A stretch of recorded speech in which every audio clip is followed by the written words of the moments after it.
일본이 한국에 수출 규제를 감행하고 한일 간의 경제 전쟁이 벌어졌을 때 뉴스 해설자로 등장하는 대다수의 전문가들은 한국의 문제만을 지적하며 냉소적이거나 야유 섞인 말들을 쏟아냈죠. 혐한을 일삼으면 일본인들은 기꺼이 TV를 시청했으며 혐한이라는 주제는 시청률을 좌우했습니다. 심지어 한국을 때리지 않으면 시청률을 유지하지 못하는 경우도 있었죠. 일본에서 이러한 현상이 생긴 원인은 아베 정권에 들어 뚜렷해진 역사 수정주의와 우경화 움직임이라고 볼 수 있습니다. 아베 정권은 식민 지배와 침략 전쟁의 역사를 강력하게 부인했고 일본 국민의 혐한 감정을 조장했으며 언론이 거침없는 한국 때리기를 하도록 부추겼습니다. 한국을 때리는 족족 일본인들은 열광했고 지지율은 올라갔으며 무능함에 대한 면죄부도 받았죠. 이것은 지금까지도 일본 정부가 국민을 컨트롤하는 하나의 공식으로 자리 잡혀 있습니다. 그리고 스가 역시도 혐한 조장을 최대한도로 사용하고 있습니다. 일본의 바이러스 대유행이 번지고 급속도로 악화된 사태에서 올림픽을 개최해야 했을 때 스가가 내놓은 답안지는 극단적인 혐한 조장이었습니다. 의료 문제의 모순을 해결하는 것도 철저한 방역 시스템 강구하는 것도 아닌 단지 한국 때리기를 하는 것이었죠. 실제로 이 전략을 잘 먹혀들었고 올림픽을 반대하던 일본인들은 한국이 올림픽 보이콧 의사를 보이자마자 올림픽을 지지하는 기현상을 보였습니다. 그야말로 한국은 일본 정권의 만병통치약인 셈이죠.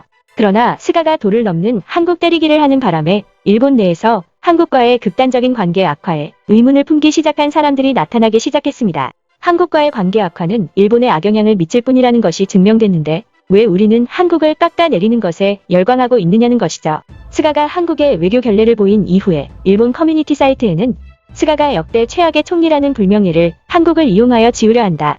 그리고 나아가 선거에서 승리하려는 전략이다. 한국에 대한 스가의 발언은 일본 총리답지 못했다. 미국이 우려할 정도로 한국과의 관계를 악화시키는 것이 맞는 것인가? 일본과 한국은 절대로 단교할 수 없는 운명이다. 미국의 동맹이며 서로 간에 큰 영향력을 끼친다. 또한 중국의 위협에도 함께 맞서야 한다. 우리는 스가의 진짜 의도를 파악해야 한다.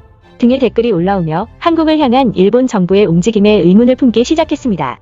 일본 매체들 또한 예외가 아니었고 일본 정부의 과도한 한국 때리기를 비판했습니다. 현재 일본의 유력 매체들은 스가가 역사 문제 해결을 위해서는 한국이 해결책을 마련해야 한다는 발언을 저격해 그렇게 일방적인 자세로는 문제를 해결하기는커녕 문제를 악화시킬 뿐이라고 지적했으며 아사히 신문은 비판 강도를 높여 역사 문제에서 일본은 외교 해결에 책임을 다해야 한다고 말했고 가해의 역사에 책임이 있는 일본 정부는 겸허한 자세로 최대한의 협력을 아끼지 말아야 한다고 강조했습니다.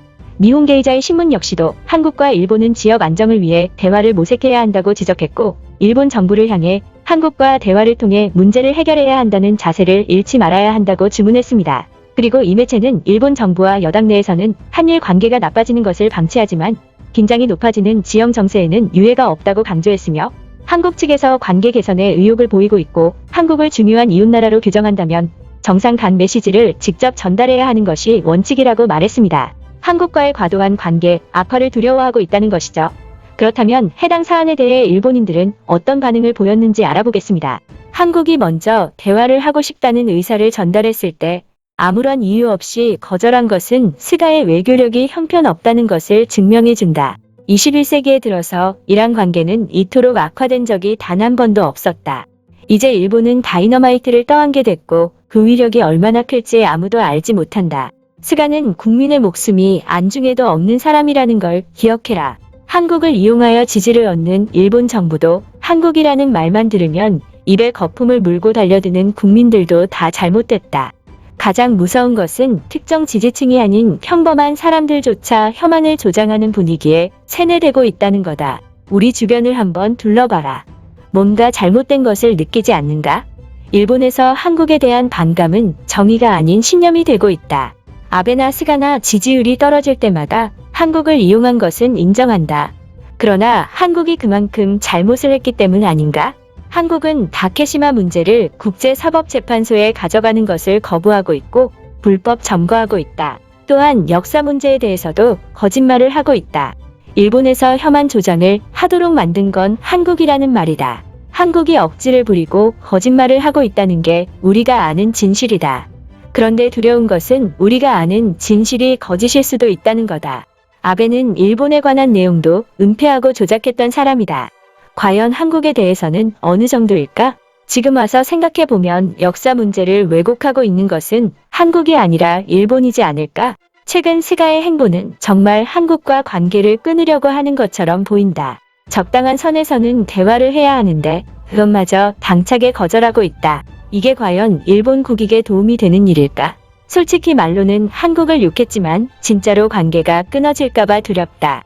안 그래도 일본의 경제 전망은 좋지 않은데 한국과 국교 단절은 어떤 고통을 가져다 줄지 모르겠다. 한국과 단교를 원하는 사람들은 머리에 똥만 든 사람들이다. 10년 동안 아베의 수법에 세뇌돼버린 멍청한 사람들. 이 무시무시한 지역에서 한국의 존재가 일본에 어떤 의미를 가지는지 생각해봐야 한다. 한국과 단교할 정도로 극단적인 관계가 된다면 일본은 높은 확률로 국방비만 쓰다가 경제를 지탱하지 못해 스스로 멸망할 것이다. 한국에서 반일 감정이 얼마나 심각한지를 생각한다면 어느 정도의 혐한 조장은 있어야 한다고 본다. 그렇지 않으면 한국에 맞설 수가 없다. 한국은 아직까지도 반일 교육을 하고 있고 국민을 세뇌시키고 있다. 그래서 한국인들은 일본을 보면 강제 침략을 일삼고 학살을 자행했던 잔인한 국가라고 말한다. 하지만 단지 과거의 문제가 아닌가? 그저 일본이라면 다 싫다는 한국의 낡은 생각은 도저히 용서할 수 없다. 강제 침략을 하고 학살을 하다니 그게 무슨 소리야? 한국은 외부 세력으로부터 보호받기 위해 스스로 일본의 식민지가 되길 선택한 거 아니었어? 코로나가 창궐한 이후 스가에게 한국이란 국가가 없었다면 진작에 총리직에서 물러났을 것이다. 부정적인 여론을 돌릴 수 있는 가장 확실한 방법은 혐한을 조장하는 것이고 스가는 이것을 기가 막히게 잘 이용한다. 스가가 역대 최악의 총리라는 소리를 듣고 이보다 더 무능할 수 없다는 평가를 받았을 때도 한국이 모든 것을 해결해 주었다. 한국과 관계 개선은 필수적인 요소다. 이건 한국을 위한 일이 아닌 일본을 위한 일이다. 지금 경제가 코로나 때문에 안 좋다고 하는데 실제로는 한국의 경제 보복을 한 이후로 급격히 안 좋아졌다. 한국과 관계가 악화됨에 따라 민간 소비가 크게 감소하였고 지역이 활성화되지 않았다. 불매운동이 한 번이라도 더 일어난다면 일본은 정말 힘든 시기를 겪게 될 것이다. 제일 어이가 없는 것은 제3차 세계대전이 일어나면 일본과 한국은 서로 팀을 먹고 전쟁을 한다는 것이다. 지금은 이렇게 서로 총을 겨누고 있는 것처럼 보여도 전쟁이 일어나는 순간 일본과 한국은 동맹국이 되는 것이나 다름없다. 우리들은 미국과 함께 중국에 맞서고 북한에 맞설 거라는 얘기다. 일본과 한국은 대체 왜 싸우는 걸까?